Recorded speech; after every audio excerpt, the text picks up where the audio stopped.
précision, puisqu'on arrive là à la conclusion de cette première CPA, on va réouvrir une action. Alors, les élus de la CAB,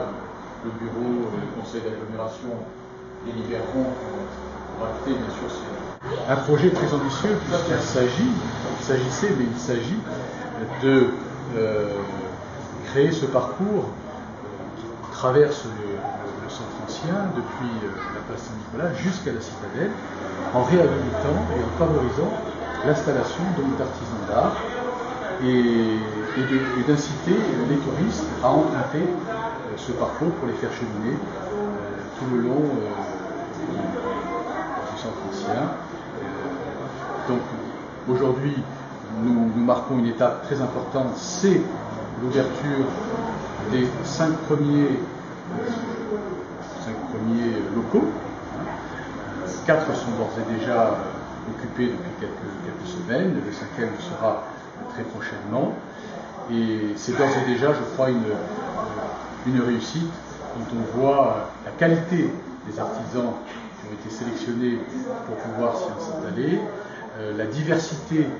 des métiers, des talents, et ces vitrines qui sont remarquables, et le plaisir que tout un chacun peut prendre à voir travailler, puisque ce sont des ateliers, ce sont à la fois des points de vente mais également des ateliers, de voir travailler ces créateurs.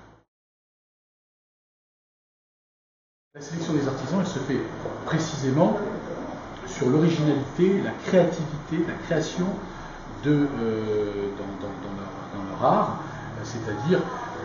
des métiers qui valorisent le quartier, qui valorisent ce parcours. Ce sont des métiers très, très nobles, on le voit, le travail du verre, les vêtements. Nous avons un luthier qui fait des instruments tout à fait remarquables, y compris nos instruments traditionnels, cordes. Et donc nous essayons de choisir autant que possible des métiers artisanaux, mais encore une fois, qui correspondent à un véritable art. C'est pour ça qu'on parle d'artisans d'art et qui ont des créations originales et uniques.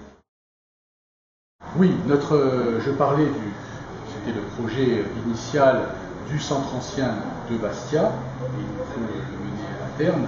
mais cette opération est menée par la communauté d'agglomération de Bastia, et très légitimement, les autres communes, on va voir qu'il y a aussi des possibilités d'accueillir ces artisans, et comme nous pensons aujourd'hui, nous sommes en train d'élaborer une stratégie touristique et une stratégie de développement économique à l'échelle de la CAB, qui sera d'ailleurs très prochainement adoptée, eh bien, nous souhaitons que nos actions puissent s'étendre sur l'ensemble du périmètre des 5 communes de la communauté d'agglomération.